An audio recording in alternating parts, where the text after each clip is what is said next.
Police এই মুহূর্তে এসছে, তবে যে বিষয়টি বারবার প্রশ্ন তুলছেন স্থানীয় যারা বাসিন্দারা রয়েছেন যে কাউন্সিলর কখন আসবেন, তিনি একজন জনপ্রতিনিধি হয়ে সকাল 7টার যে দুর্ঘটনা ঘটেছে এখনো পর্যন্ত তাকে স্পটে দেখতে পাওয়া যায়নি। তারা কার কাছে যাবেন? এই এত বড় দুর্ঘটনা ঘটে গেল, নবম শ্রেণীর এক ছাত্র তার মৃত্যু হয়ে গেল, তাতে তারা কার কাছে যাবে? তারা এই জায়গা থেকে তারা প্রশ্ন তুলছে যে রাস্তার এইরকম দীর্ঘদিনের অসুবিধা, দীর্ঘদিনের তিনি কাউন্সিলর, এলাকার বহু পরিচিত, এবং সেই জায়গা থেকে কোন রকম কোনো কাজ করা হচ্ছে না। তুমি অমিত ছবিটা দেখাও, কার্যত তাহলে পরিষ্কার হয়ে যাবে গোটা বাংলার মানুষের কাছে যে কেন এই প্রশ্নটা। দাদা একটু সরে যান, আমি একটু রিকোয়েস্ট করবো আপনাদেরকে, একটু রাস্তাটার ছবিটা আমি দেখাই, আপনারা যে অভিযোগ করছেন সেই জায়গা থেকে অমিত ছবিটা দেখাও। এই হচ্ছে ঢালু, এটা রাস্তা, দেখো এটা হচ্ছে রাস্তা, এখানে উঁচু, আবারও এই জায়গাটা নিচু, আবারও এখানে 2 ফুট উঁচু, আবার এখান থেকে আমি নামছি, এখানে নিচু, আবার এখানে উঁচু। এইরকম একটা রাস্তার উপর দিয়ে দীর্ঘদিন ধরে বাস যাচ্ছে, অটো যাচ্ছে, এবং সব থেকে বড় কথা পুলকার যাচ্ছে। প্রত্যেক দিন এখান থেকে বাচ্চা ছোট ছোট ছেলে মেয়েগুলো স্কুলে যায়, পড়তে যায়, সাইকেল নিয়ে যায়। এই জায়গা থেকে মর্মান্তিক দুর্ঘটনা হওয়া খুব স্বাভাবিক, বারবার অভিযোগ করছেন এখানকার স্থানীয় বাসিন্দারা।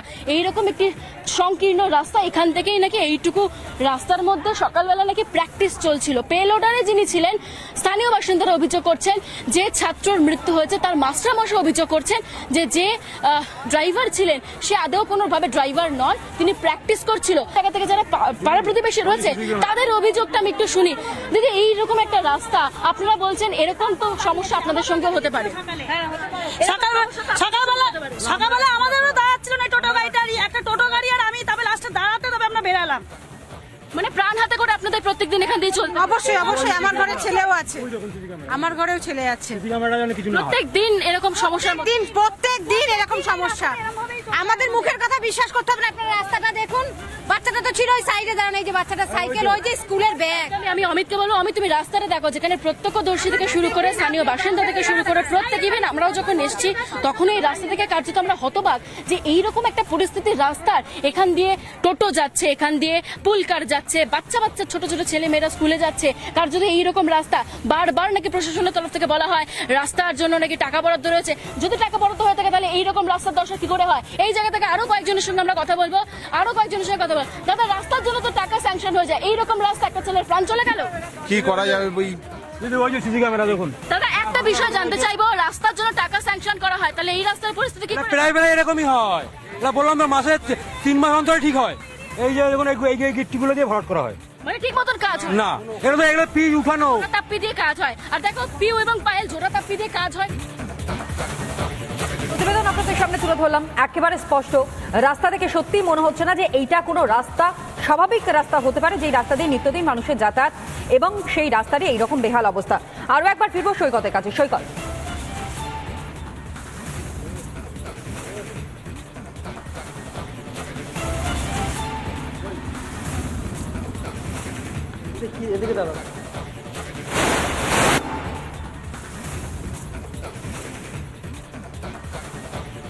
সৈকত গতকালের ছবিটা দেখেছি এবং আজকের ছবিও তুমি তুলে ধরলে। সৈকত,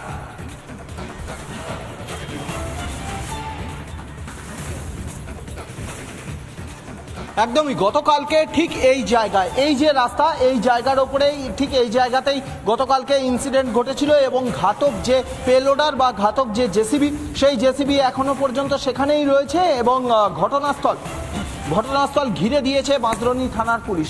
এবং যে রাস্তার উপরে এই ঘটনা ঘটেছিল সেই রাস্তা কিন্তু গতকালকে অবধি যেমন ছিল সেই রাস্তা আজকেও তেমনই আছে, অর্থাৎ এবড়ো খেবড়ো রাস্তা, এবং এই রাস্তাটা কিন্তু বিগত অনেক দিন ধরে খারাপ রয়েছে।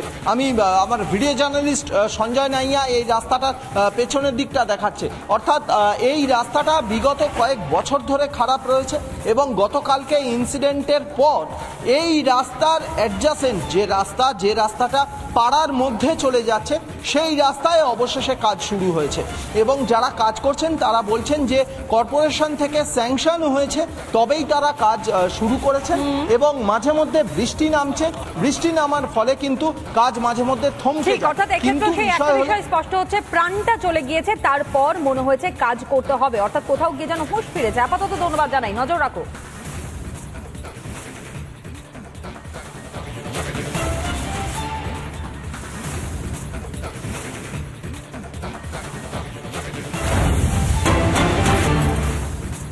দেবীপক্ষের সূচনাতেই মর্মান্তিক দুর্ঘটনা। বাঁশদ্রোণীতে নবম শ্রেণীর পড়ুয়াকে পিষে দিয়েছে একটি পেলোডার।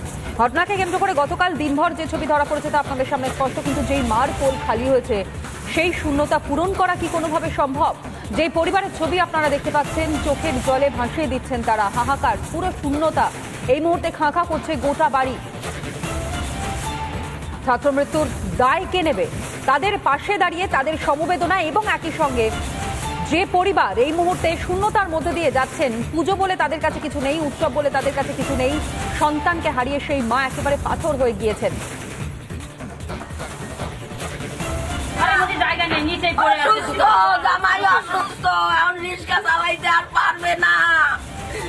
সরকার যদি দাঁড়াইতে দেবো তুমি ভিডিও কি হবে? কিছু হবে না, তাই না? বাবা যে পারবে কাজ করতে, আর বলতে পারছি না, এত অসুস্থ হয়ে গেছে, অসুস্থ। কত আশা নিয়ে চলে গেল, কিছু বলার না। সরকারের জিনিস যন্ত্রটা দিয়ে ক্ষতি হয়েছে, যাতে সরকার এদের পাশে একটু দাঁড়াক, আর কিচ্ছু চাই না। এর বাবা কাজ করতে পারবে যে মনে কয় না, দেখছেন তো শরীরের অবস্থা, আর কিচ্ছু চাই না। আন্দোলন চাই না, আন্দোলন চাই না, কিচ্ছু চাই না। এগো ভবিষ্যৎ রয়ে গেছে, সরকারের তো সদিচ্ছা নেই, হ্যাঁ রাস্তা তো গেছে, এর জীবনটা এর গেছে, এর যে সংসারটা দাঁড়া করাইতে আমরা পারবো না। আমাদের দুর্ভাগ্য, আর কি বলবো, বলার কিছু আছে? ওই বাচ্চাটা আমার মেয়ের কাছে পড়তো 3 বছর বয়স থেকে। আমারও বাড়ি তালির বাড়ি, বুকে ঝড় বৃষ্টি আসলে বুকে জড়াই জয়, আমি আছি, তোর কোনো ভয় নেই। বিদ্যুৎ চমকালি ভয় ভি তো 3-4 বছরে রয়েছে। কি ভালো ছেলে, ওই মন্দিরে যা পুজো দিত, এই যে মন্দিরটা দেখে এলে এইটুকু বয়সে কেউ করে, আর ভগবান তাকেই তুলে নিল। আমার পুজো দেবো না, পুজো আর দেবো না, ঠাকুর কিচ্ছু করে না, কেউ কিচ্ছু করে না, কোনো নেতা নেতি কেউ কিচ্ছু করে না, আর পুজো দেবো না। কি কষ্ট পাবো মা মানুষ করতে, আমাকে ফিরে যেতে পারবে? আর কি বলবো বলো, গরিবের কোনো দাম নাই, গরিবের জীবনের কোনো দাম নাই। কোনোদিন কেউ এইভাবে আর এই কোনো মার কোল খালি না করে, গরিবের কোনোই দাম নাই, মূল্য নাই, একদম নদ ছাড় আমরা। সরকার তো সবাই বলে আর সবাই দেখে, দেখো তো অবস্থা।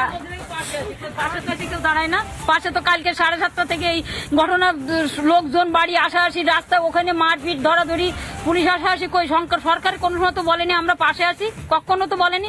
কি একটা লোক এসে, কাউন্সিলর হোক কি পাড়া প্রতিবেশীর কোনো একটা, যে একটা ক্লাবের ছেলেরা আসুক, যাই আসুক না কেন, কোনো কেউ এসে পাশে দাঁড়ায়নি, পাড়ার লোক সব আসে, তো কাউন্সিলর কোনো সময় এসে দাঁড়ায়নি এখনো, সকাল থেকে এই পর্যন্ত। ভোটের সময় তাদের দেখা, ভোটের সময় দেখা যায় হাত জোর হয়, সেখন জোর করে এসে জোর ধরে দাঁড়ায়। রাস্তা ভালো না থাকলে অভাব নাই, তখন তাদের দয়ার অভাব নাই। এমন ভাবে করুণা করে, অভিনয় করে, সে অভিনয় দেখলে মানে অবাক হয়ে যাওয়া লাগে, যে তারপরে যে আমরা কোন গর্তে ঢুকে গেছি, আর তাদের আর কোনো খোঁজ নাই। আর এদিকে বাঁশদ্রোণীতে ছাত্র মৃত্যুর প্রতিবাদে অবস্থান, গ্রেফতার বিজেপি নেত্রী রূপা গাঙ্গুলি। বাঁশদ্রোণী থানা থেকে গ্রেফতার করা হয় রূপা গাঙ্গুলিকে। রাতভর বাঁশদ্রোণী থানায় অবস্থান করেন রূপা এবং সকালে তাকে গ্রেফতার করা হয়, লালবাজারের উদ্দেশ্যে তাকে নিয়েও যাওয়া হয়। যে ছবি আপনারা দেখতে পাচ্ছেন, বাঁশদ্রোণী থানা থেকে গ্রেফতার করা হয়েছে বিজেপি নেত্রী তথা প্রাক্তন সাংসদ রূপা গাঙ্গুলিকে।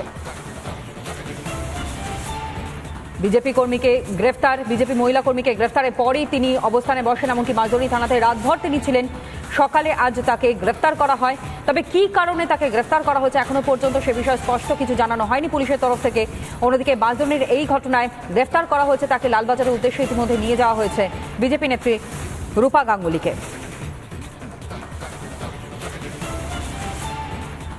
তিনি যে রাতভর এখানে আমরা আন্দোলনে থাকবো, বিক্ষোভে থাকবো, এটা পুলিশ বুঝতে পারেনি, ভেবেছিল ক্লান্ত হয়ে বাড়ি চলে যাবে। সকাল থেকে ওনাদের ব্যস্ততা বেড়ে গেল। রূপাদি 10টা নাগাদ বোধহয় ভেতরে ওয়াশরুমে যেতে চেয়েছিলেন, নির্মম ভাবে মানুষটাকে তুলে নিয়ে গেছে। পুলিশ মন্ত্রী একজন মহিলা, রাজ্যের মুখ্যমন্ত্রী একজন মহিলা, সেখানে একজন সাংসদ এবং এক্স সাংসদ এবং বিশিষ্ট অভিনেত্রী, তার সঙ্গে এই অভব্য আচরণ। এই আচরণ যদি তার সঙ্গে হয় তাহলে পরে সাধারণ মানুষ থানায় এলে তাদের কি ভোগান্তি সহ্য করতে। একজন মহিলা পুলিশ ছিল, কিন্তু মহিলা পুলিশরাও ইতস্তত করছিল, কারণ রূপাদি মানুষের কাছে তার একটা আলাদা ছবি। কিন্তু যিনি ওসি, ধরো ধরো, অ্যারেস্ট করো, হোল্ডেন, এই সমস্ত বলে মানে একটা প্রেশার তৈরি করে তাকে হিচড়তে নিয়ে গেল। আমরা সেই মুহূর্ত থেকে এখানে আছি, কিচ্ছু জানানো হয়নি, শুধু বলা হলো অ্যারেস্ট করে লালবাজার নিয়ে যাচ্ছি, আপনারা লালবাজার আসুন। এর মানেটা কি? এ তো হিটলারি শাসন, এবং এর উপযুক্ত ব্যবস্থা দল এক্ষুনি দল তার উপযুক্ত ব্যবস্থা নেবে। মৃতদেহতেও কি এবার কাটমানি? প্রশ্নটা শুনলে অবাক হবেন আপনি, কিন্তু মুর্শিদাবাদ মেডিকেল কলেজ হাসপাতালে এটাই এখন বাস্তব ছবি। মুর্শিদাবাদ মেডিকেল কলেজ হাসপাতালের ময়নাতদন্ত করতে আসা যে সমস্ত মৃতদেহগুলিকে পরিবারের লোকজন ময়নাতদন্ত করতে নিয়ে আসেন, সেই সমস্ত দেহ পিছু পরিবারের লোকজনের কাছ থেকে দাবি করা হচ্ছে প্রায় 2000 থেকে 2500 টাকা। এমনটাই কিন্তু অভিযোগ করছে রোগীর পরিবারের লোকজন।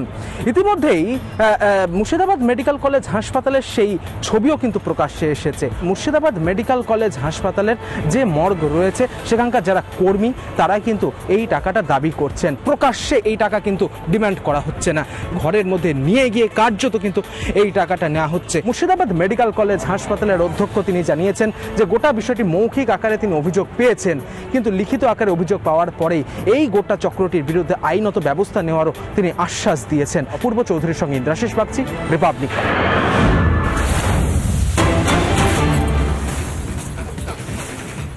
আর এই মুহূর্তে যে ছবিও আপনারা দেখতে পাচ্ছেন, পাহাড়ে ধস এবং ধসের জেরে কার্যত জনজীবন বিপর্যস্ত হয়ে পড়েছে, যে ছবি প্লুংডুং এর এই মুহূর্তে আপনাদের সামনে তুলে ধরছি। রাস্তায় নেমেছে ধস এবং ধসে মৃত্যু হয়েছে একজনের বলেই খবর। চলছে উদ্ধার কাজ। আরো একবার জানাই, উদ্ধার কাজ চলছে প্লুংডুং এ, সেখানে রাস্তায় ধস নেমেছে। একজনের মৃত্যুর খবর এই মুহূর্তে পাওয়া গিয়েছে। দার্জিলিং এর 10 নম্বর জাতীয় সড়ক কার্যত বন্ধ হয়ে গিয়েছে, একাংশ জলের তোড়ে ভেসে গিয়েছে রাস্তা, এবং সেই রাস্তা সারাইয়ের কাজে হাত লাগিয়েছেন প্রথমত স্থানীয় বাসিন্দারা। বালুয়াবাসের কাছে ব্রিজে ধস, একজনের মৃত্যুর খবর পাওয়া গিয়েছে। ক্ষতিগ্রস্ত রক গার্ডেনের সামনের রাস্তা। বেশ কয়েকদিন ধরেই পাহাড়ে ধস, এবং এই মুহূর্তে সুখিয়া পোখরিতেও সেখানে ধস এবং নিহত হয়েছেন একজন। সুখিয়া পোখরির রাস্তায় ধস এবং সেই ধসের কারণে মৃত্যু একজনের। দার্জিলিং এর 10 নম্বর জাতীয় সড়কে ধস নামে জলের তোড়ে ভেসে গিয়েছে রাস্তা সারাইয়ের কাজে প্রাথমিকভাবে স্থানীয় বাসিন্দারা।